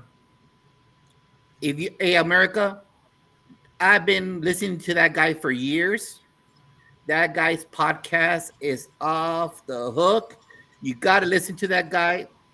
If you're not a morning person, listen to that guy. You hear that voice, it will truly soothe you. And the messages he brings is just totally on fire. Thank you, Brian, for being you, my man. Love it. John, ready? Give advice to either a new teacher or administrator. To new teachers, we need you. Administrators, you need us. We need each other, man. Let's do this. Read a note, an email, a text from a teacher or student that inspired you. Here at Saxe High School, we do a great job of our organizations, our athletics, etc., and they send teacher appreciation notes. And this was my last week. And we always love those good notes, but I want to remind us the importance of life that we make. I had one, and it just simply says this: Dear Mr. Murray, thank you for being a better father to me than mine has been. It makes you realize the importance that we play in the lives of these young people. Now, when I have a bad day, kids, they come out, and I have one taped to my desk. I'm going to pick up right here. And she says, I hope you have a great day. I love you. Students know exactly how to get to your heart. I keep this one, so I just look at it. If I'm having a bad day, that's my focal point right there. Beautiful. Love it. Eso. Send some flowers to a current educator that inspires you. I will share very quickly. I had a very tremendously successful year last year where in addition to being the Garland ISD Teacher of the Year, I was the Region 10 for Dallas Teacher of the Year, 88 school districts, etc. So you would think I'm at the pinnacle. Well, then I got this AP seminar job that I told you about, and I became a rookie very fast. There's a fine gentleman I met on social media. His name is Josh Headley. He's at the Baltimore Polytechnic Institute. And you want to talk about mentoring? He walked me through the year so that I stayed a day ahead of my AP scholars.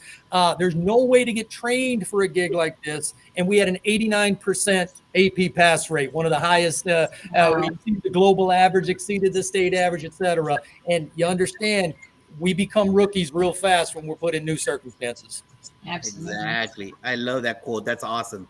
Who should people follow you in social media?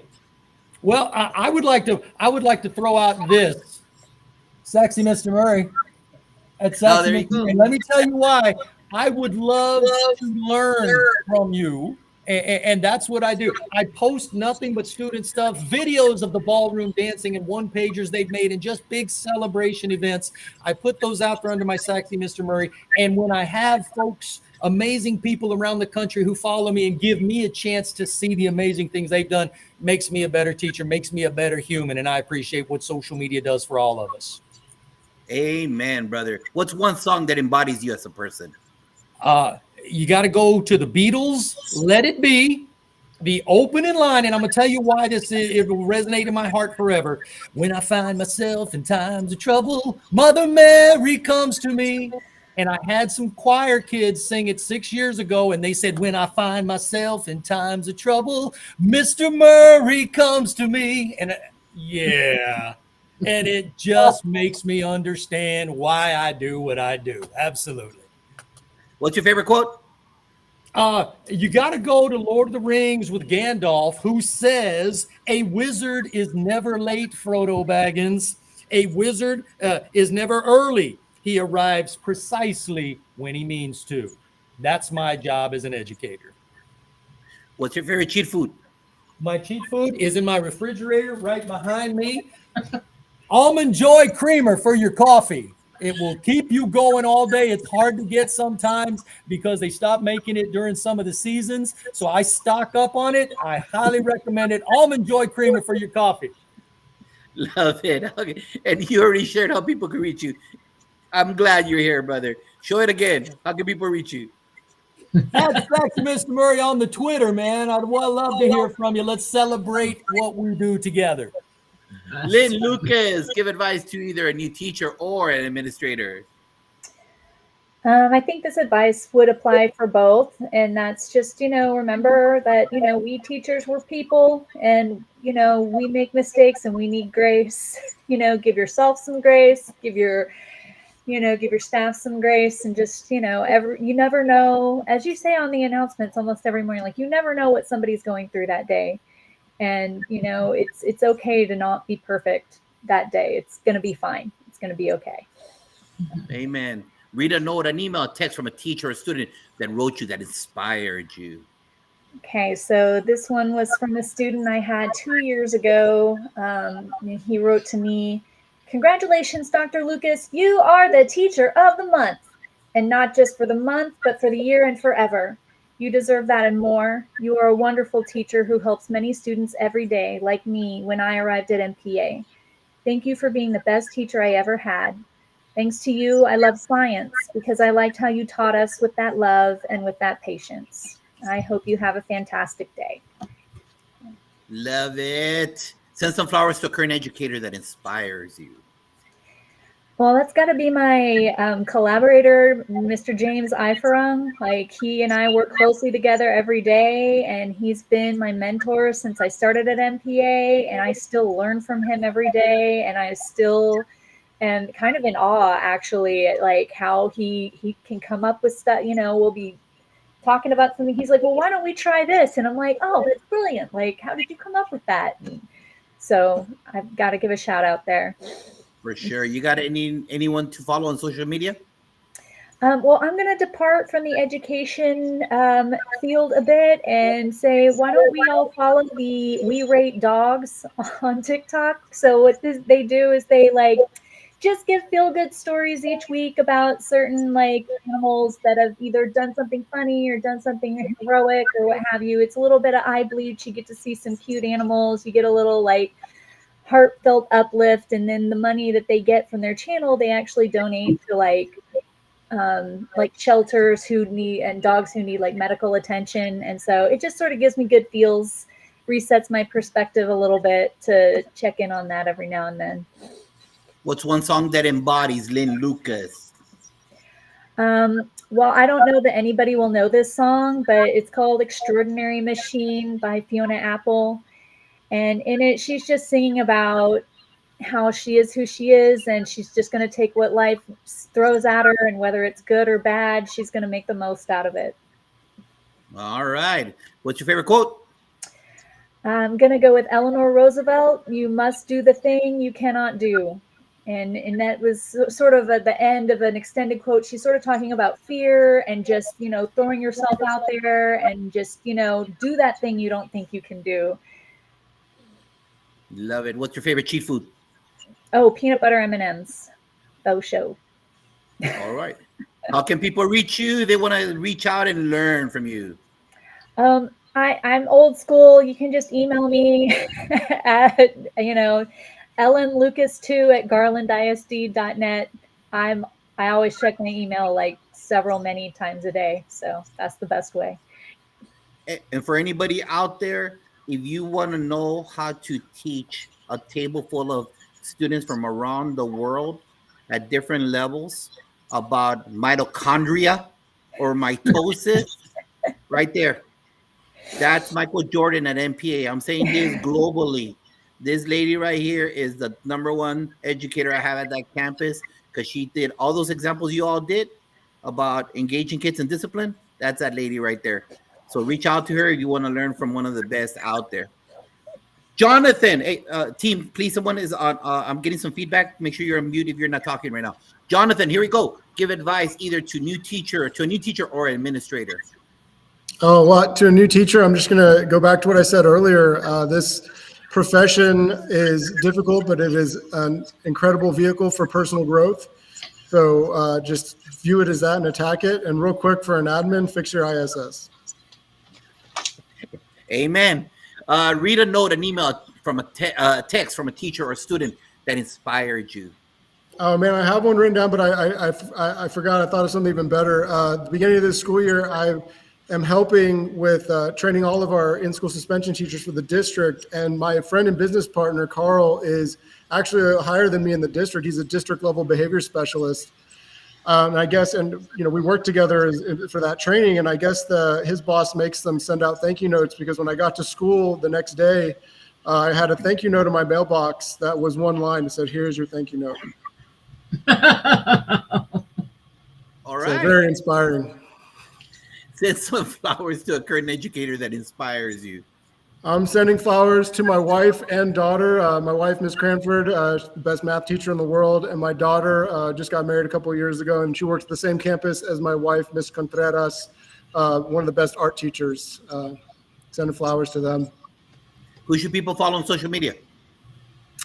Follow my friend Andrea Bittner, one of the just a fantastic, amazing, inspiring ELL or EB teacher.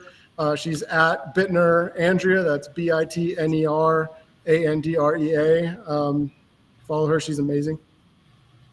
Yes, and she visited MPA this last year, another national speaker and presenter at MPA. Here we go. I lost my point, right? What's one song that embodies you as a person?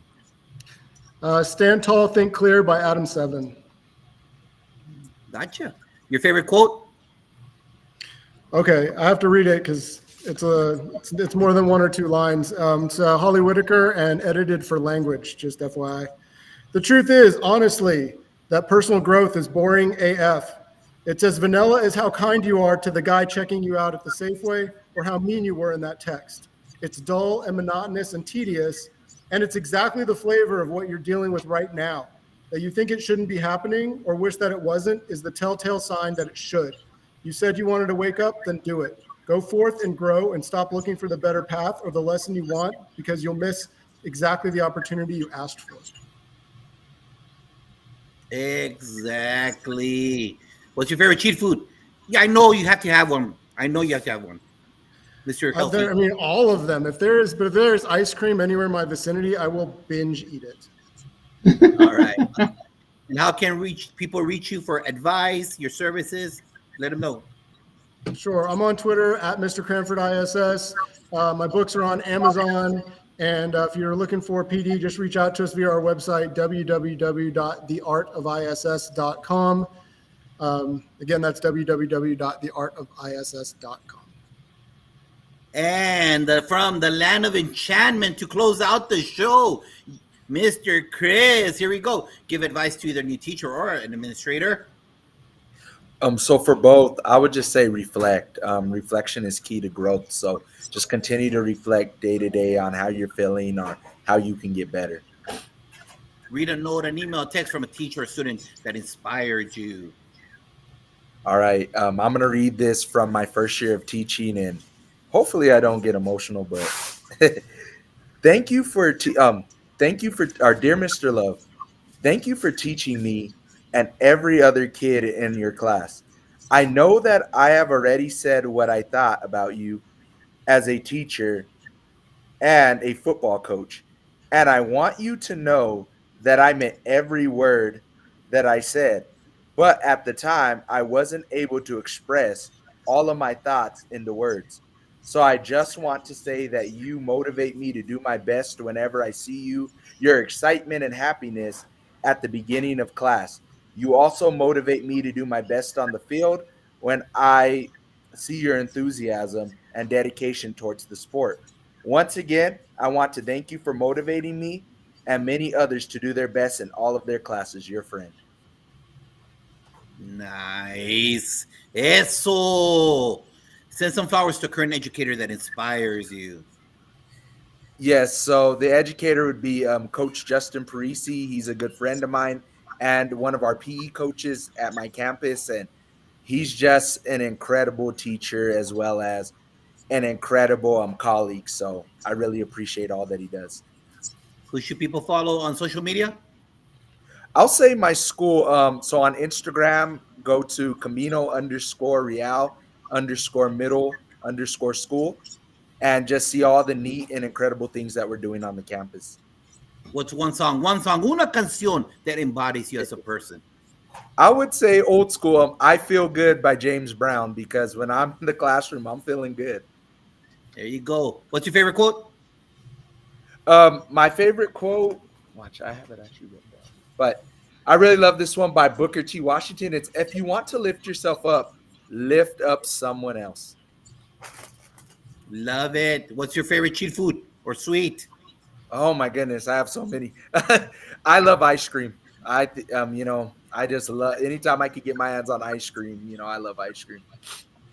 All right. How can people reach you?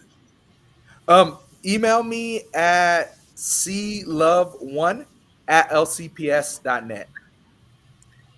And that is our teacher roundtable number 2. Hey, America, you don't gotta go get a PO. You don't gotta go out to a different city.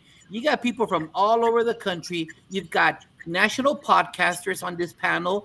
You've got national speakers on this panel. You got teachers of the year for the district, for the state. You got everything going on. You got authors on this call right here. And it's all for free. So you're not alone.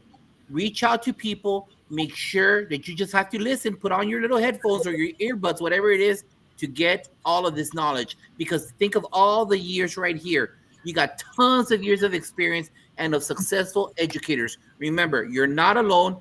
We have our We Are family show coming up where we got bus drivers, security, cafeteria workers from their angle of education coming up. We also have a couple more roundtables. And then in a couple of weeks, the authors of the book that I helped write, Growing Your Why, being here on the podcast, making sure you're all part of it. Thank you very much. Panel, do not log off yet. Thank you for being here. We'll see you next Sunday at 6 p.m. Échale ganas mañana. Adiós. Échale ganas.